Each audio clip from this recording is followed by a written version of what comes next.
When you think of Hillsong Church, you think of massive and disruptive in a good way, I hope.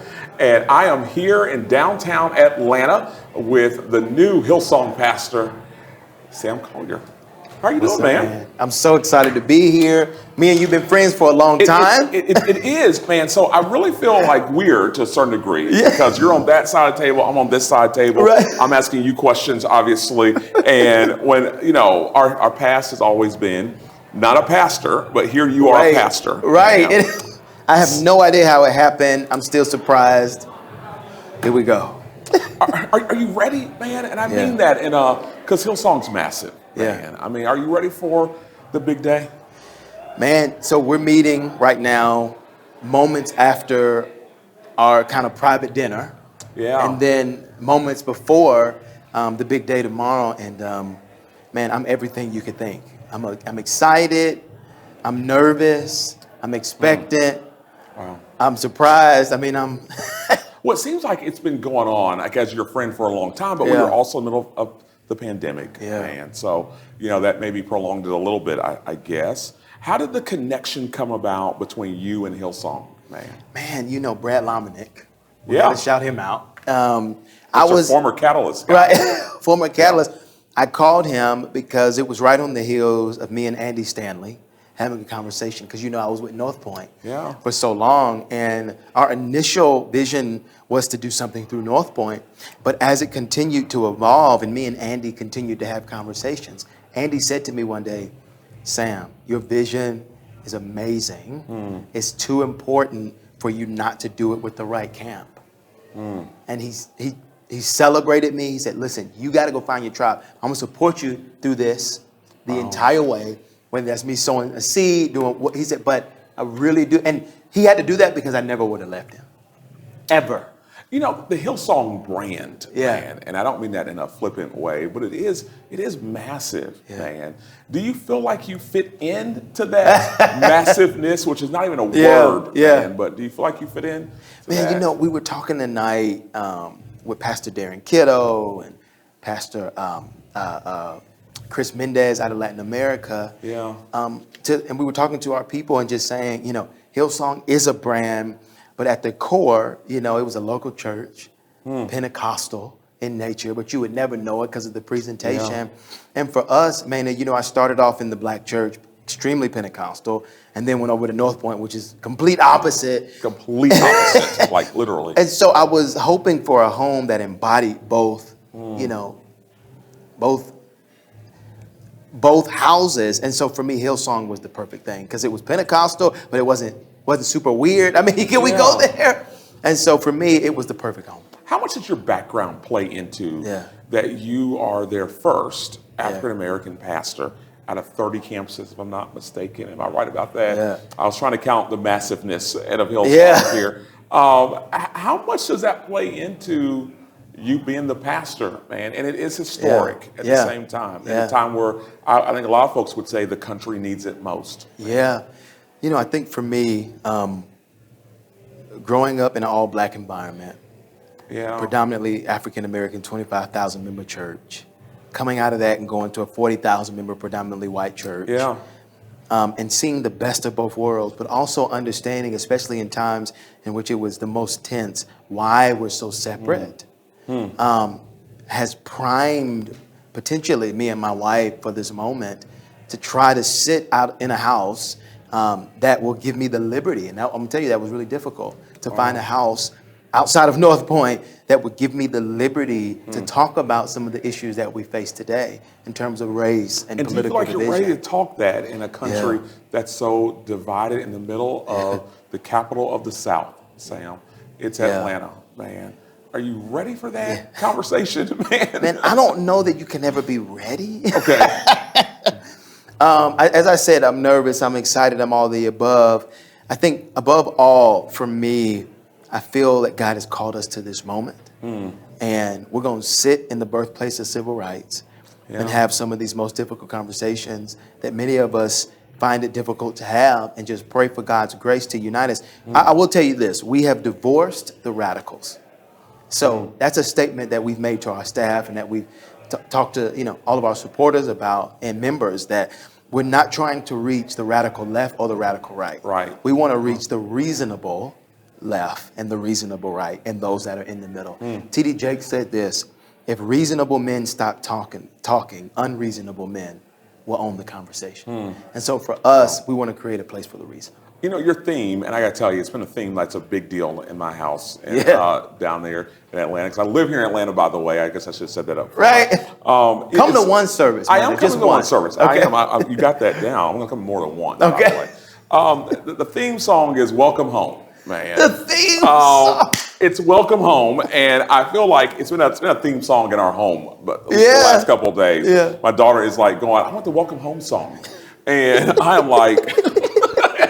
I love it though, man. But she's like, don't dance to it. Yeah. Like, don't dance to it. Because I mean, you know, we'll go into that later. Yeah. But is everyone welcome home, man? Yeah. I mean, we're in a post-Christian culture here in Atlanta. And I know folks will find that to be not maybe understandable because we're in the Bible Belt. Yeah. But Atlanta's really not anymore, man.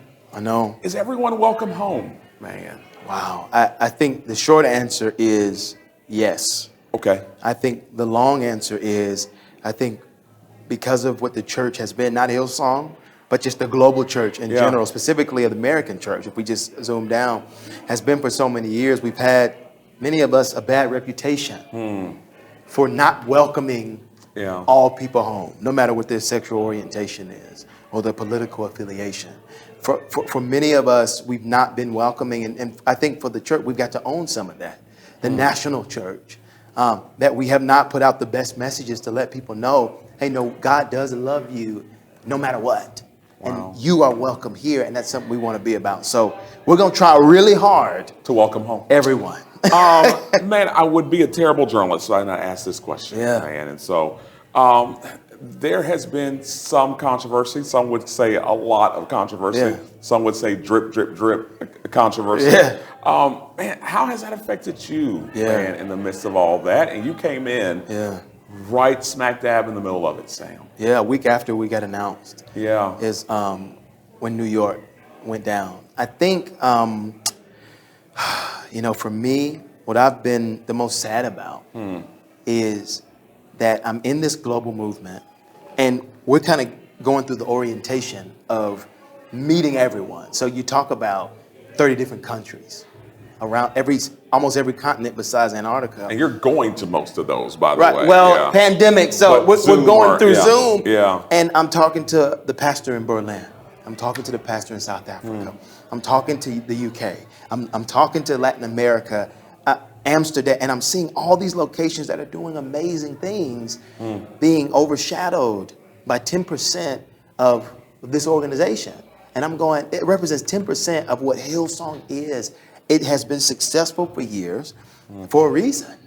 Yeah. And it's because, and this is just my specific experience, everything that I've seen, everything that I've felt as an African-American in this world, first African-American in this world from a global lead perspective, it's been amazing. They are everything that they said they are. And so it's been sad to me to watch the articles and the this and the that and the narrative be owned by what represents 10% of a global movement. But you're saying it's not the overall church, though? At all. Not even close. These are, and I'm saying this as a person that's been a part of some of the greatest churches in America. Yeah. It's everything they say they are. They're amazing. Any of your, team members, leadership, have they brought it up to you at all? And how do you handle that, man? Yeah. I mean, I think we kind of get the benefit of the doubt because most of the people that are in our world love us, me and Tony. Yeah. And so and Tony, by the way, is your much better half. Much better half. Well, you have to say that, right? Yes. I really want to interview her. Right, but you ended up with me. We'll go with you right now. But Tony's, no. She is, man. She's awesome. I think, and you know this, Maynard, we met in parachurch world. So we had, if you could say a Christian brand, if you could say we were doing interviews and books published and all of that before. And so people trust us. And if we're trusting Hillsong and if we're saying, hey, they're everything they say they are, they're rolling with us. But the good thing about it is that after we said it, they started meeting people and they said, yeah, you're right about it. Wow. Pastor Houston, what is he like, man, to be around, to do ministry with? What's he like, man? Man, he is a visionary leader. Yeah. I mean, when you think about the global movement of Hillsong, you think, well, how did this happen? There had to be some level of... I mean, it's massive, right? man. No, it really isn't. And I mean in a good way. I don't mean that in no, a of course, it way. is. I mean, when you meet him, you understand why it's so big. You go, Or not to put you on the spot, but what is the one thing that surprised you about him or about Hillsong? That you thought you knew, that you go, you didn't know. Man. I mean, they really are spirit-led at a high level, which means when you have a global organization like this, you think, well, in order for them to make a ton of decisions, they got to have a bunch of systems and this, that, and the third, and it has to go through this and it goes through that. And they do have systems and structure, but every decision they make, when I met Pastor Brian, we sat down. What was that first meeting like, man? I don't want all of it, but if I could come right into the first conversation. What was that like? We were meeting in California, kind of the Hillsong America headquarters is in LA, Newport Beach specifically. And as I was talking to him, meeting him for the first time, one, it took us a year to get the meeting, the pandemic, and then Hillsong is just, they just don't let everybody in. And so as we're sitting down, he's asking me what kind of church we want to plant, and he's praying under his breath. So I'm like, what? I think he's talking to himself. He's just like... He's praying. What is happening? He's praying. And shortly after that, he said, okay, we like you. I like you. The Lord, you can come on in. Because God had given him the okay. And every person that, and this should be something that I think should be known. Every person that enters into the Hillsong world, he prays about first. And he has to get a word from God that, hey, this is the right person to help us do what we're going to do. And so, it's spirit-led, man. It's a spirit-led movement. And it's very shocking when you first get in it because it's so big. Has it challenged you in your spirituality at the same time, your walk with the Lord? Has that moved you at all, man, the spiritual component of it? And you were always deeply spiritual before. I want to make that clear, obviously. I think for me, it reminded me of where I came from. Because for so long I hadn't led that way because that just wasn't the environment I was a part of anymore. And it's been encouraging me to get kind of back to what I would call the basics about everything. Bringing prayer, inviting prayer in at the highest level. Every decision, giving it to God. And so, it has challenged me. It's challenged me to get back to the basics. It's challenged me to remember where I came from. But not to be weird about it, because I think it can get weird. No, I got it. This is your first pastorate, man. Are you ready to live the fishbowl lifestyle, man? And you did live it a little bit before because, I mean in your own barely. Right, in your own right, you were a best-selling author, speaker. So, but here it's every week. Are you ready to be in that spotlight, man? Oh my gosh. I mean, well, one, we have a team teaching model, so that helps. But two, I mean, I think I don't know that you're ever ready again to operate and to lead one of God's greatest inventions, which is the church. I don't know that you're ever ready, and I think we're as ready as we're going to be. Wow. And praying every day for God's grace. But I'm mad at all the pastors out there that I know because I feel like they didn't tell me everything. They leave some things out. They leave some things out. I've been a pastor. I get it, Sam. And next to last question, man. What's the sermon for your first service, man? Wow. We are launching a series called Launch. It's an 8-week discussion about how to build and about how to rebuild. And for me, obviously, it represents the launch of the ministry. But I think a lot of people coming out of COVID-19 are ready to relaunch their life. They seem to be ready. So many of us are rebuilding and having even to build for the first time. And we want to help people understand, what are the principles that Jesus has given us to rebuild properly. And I think it starts with our hearts. It starts with our belief. It starts with tactics. It starts with innovative ideas. It starts with believing that God can still do immeasurably more. And so that's, launch. Man, as I drove down here tonight from the suburbs, that's what they call it, I guess, man, I realized, man, I'm getting old. Right. Sam. Because the population in Atlanta is so young. You're not old. And vibrant. I feel like I should be in bed tonight right now, man. When you look back, as a kid who was adopted, man, into a great home, you have walked these streets of Atlanta. man. Yeah. What do you think about being the pastor and the church is going to be meeting right in the heart of Atlanta? What crosses your mind, man? I grew up on the streets of Auburn. Yeah.